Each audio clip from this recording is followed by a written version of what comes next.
There was once an empire so powerful that it controlled the flow of wealth across an entire region. Gold moved through its lands. Trade passed through its cities. Knowledge was preserved within its walls.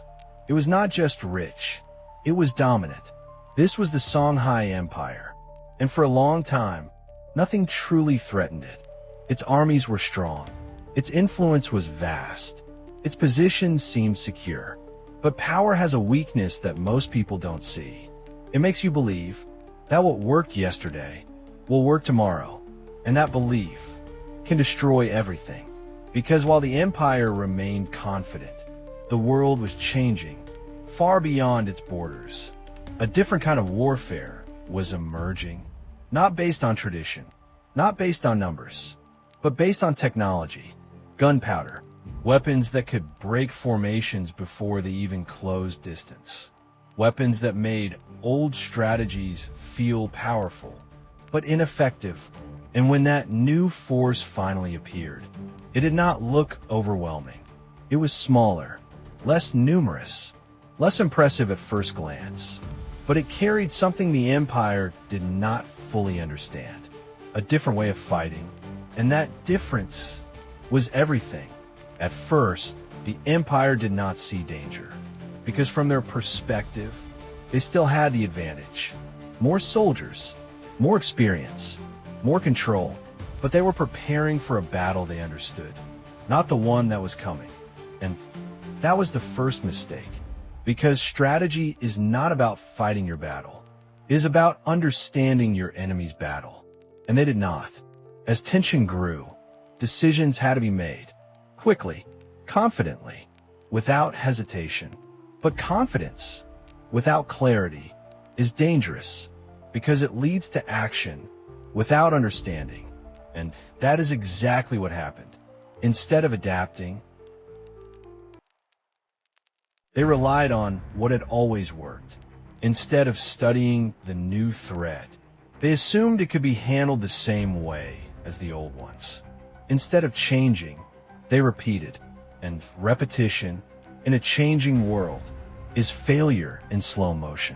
When the confrontation finally began, it did not unfold the way they expected. The formations looked strong. The numbers looked overwhelming. Everything appeared ready. But appearance is not reality, because before the two forces could even fully engage, the difference became clear. The sound, the disruption, the confusion. Something was wrong, not with their strength, but with their understanding. Their strategies were not failing because they were weak. They were failing because they were outdated. And outdated strength is one of the most dangerous illusions in history, because it feels powerful right until it collapses. And when it collapses, it is so quickly, not gradually, not predictably, but suddenly, as pressure builds in ways the system was never designed to handle. And once that pressure reaches a certain point, everything begins to break. Not just the formation, not just the defense, but the belief behind it. And once belief breaks, structure follows. What makes this moment so important is not just the outcome. It is the realization. The moment when those in control begin to understand that what they trusted is no longer enough. And by the time that realization fully forms, the situation has already moved beyond recovery. Because adaptation takes time, and time is something they no longer had. The empire did not fall in a single moment. It fell in a series of decisions, each one built on confidence, each one disconnected from reality, each one pushing it further away from the ability to survive. And that is how powerful systems collapse. Not because they lack strength, but because they fail to adjust that strength to new conditions. The external force did not need to be overwhelming. It only needed to be different, because difference, when ignored, becomes dominance. And once dominance is established, recovery becomes almost impossible. What followed was not just defeat. It was transformation. The balance of power shifted. Control changed hands. and a system that once defined an entire region was replaced. But the most important part of this story is not what was lost. It is what was revealed, because this was never just about one empire. It was about a pattern that repeats across history. Strength without adaptation becomes weakness. Confidence without awareness becomes blindness. And systems that rely too heavily on past success often fail when the future arrives differently. The lesson is clear. Power is not measured by how strong you are. It is measured by how well you can change. Because the world will change, whether you are ready or not. And when it does, only those who recognize it early survive. The rest learn too late. What makes the fall of a powerful empire truly difficult to understand is not the moment it loses. It is the moment it realizes that everything it believed about its strength no longer applies. Because for a long time, this was not an empire that doubted itself. It was not uncertain. It was not unstable. It was not weak. It was experienced. And experience, over time, becomes something more than knowledge. It becomes belief. A belief that what has worked repeatedly will continue to work indefinitely. And that belief is powerful, but is also dangerous. Because the more something proves itself over time, the less it questions itself. And the less it questions itself, the less it prepares for change. That is the position this empire found itself in. Not unprepared in general, but unprepared for something specific, something unfamiliar, something it did not fully understand. Because the greatest threats in history are rarely the ones you expect. They're the ones that do not look threatening at first. The ones that seem smaller, less impressive, less significant, until they are not. Until they introduce something new into a system that was built for something old. And that is what happened here. This was not simply a clash between two forces. It was a clash between two different understandings of warfare. One built on tradition, structure, and accumulated success. The other built on adaptation, innovation, and timing. And when those two approaches meet, the outcome is not always determined by size or strength.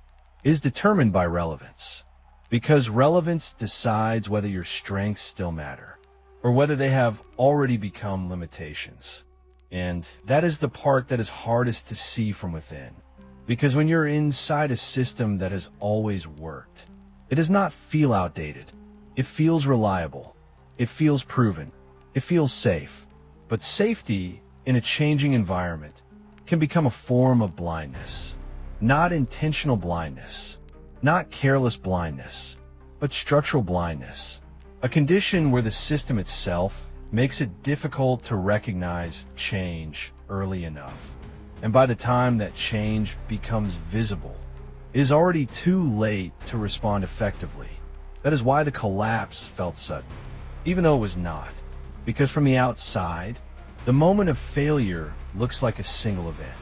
But from the inside, it is the result of many small decisions. Decisions made with confidence. Decisions made with logic based on past success. Decisions that made sense in a different context. But context had changed, and the system had not. That gap between reality and perception is where collapse begins. Not on the battlefield, but in the thinking behind it. Because strategy is not just about what you do. It is about how accurately you understand the situation you are in. And when that understanding is slightly off, every decision built on it becomes slightly flawed. And when those flaws accumulate, they do not stay small. They compound until the entire structure they support begins to fail. This is why powerful systems rarely collapse because of one mistake. They collapse because of a pattern of thinking. A pattern that resists change, that favors familiarity, that trusts experience more than observation, and that delays adaptation just long enough for it to no longer be effective. By the time this empire recognized the full nature of the threat it faced, its options were already limited, not because it lacked intelligence, not because it lacked courage, but because it lacked time. And time is the one resource that cannot be recovered once it is lost, especially in moments of transformation. Because transformation does not wait. It does not pause for systems to catch up. It moves forward and forces everything else to adjust or be left behind. And in this case, being left behind meant losing control, not just the battlefield, but of the system that depended on it. Because power is not just about winning battles. It is about maintaining relevance across changing conditions. And when relevance is lost, power becomes temporary, even if it once felt permanent. This is the deeper meaning of what happened. It was not simply a defeat. It was a transition, a shift from one way of operating to another, a shift that had been building long before the moment of confrontation. And once it reached a certain point, it cannot be reversed, only completed. And that is what we are witnessing in this story. Not just the fall of an empire, but the completion of a shift that redefined what strength meant, what strategy required, and what survival demanded. Because after this moment, it was no longer enough to be strong. It was no longer enough to be experienced. It was no longer enough to rely on what had always worked. Now, adaptation became essential, and any system that failed to recognize that would face the same outcome, in different forms, at different times, but with the same underlying cause. This is why this story matters beyond its time, because the pattern it reveals is not limited to history. It exists anywhere systems depend on stability, anywhere success creates comfort, anywhere experience replaces awareness, and anywhere change is underestimated until it is no longer manageable. The lesson is not about avoiding failure completely, because no system can do that forever. The lesson is about recognizing change early enough to adjust before failure becomes inevitable. Because once a system reaches the point where adaptation is urgent, it is often already behind, and catching up under pressure is far more difficult than preparing in advance. That is the difference between systems that survive change and those that are defined by it. And in this case, this empire was defined by it, not because it lacked greatness, but because it reached a moment where greatness alone was no longer enough. And that is the final truth. Power does not protect you from change. It only delays the consequences of ignoring it. And when those consequences finally arrive, they do not adjust to your expectations.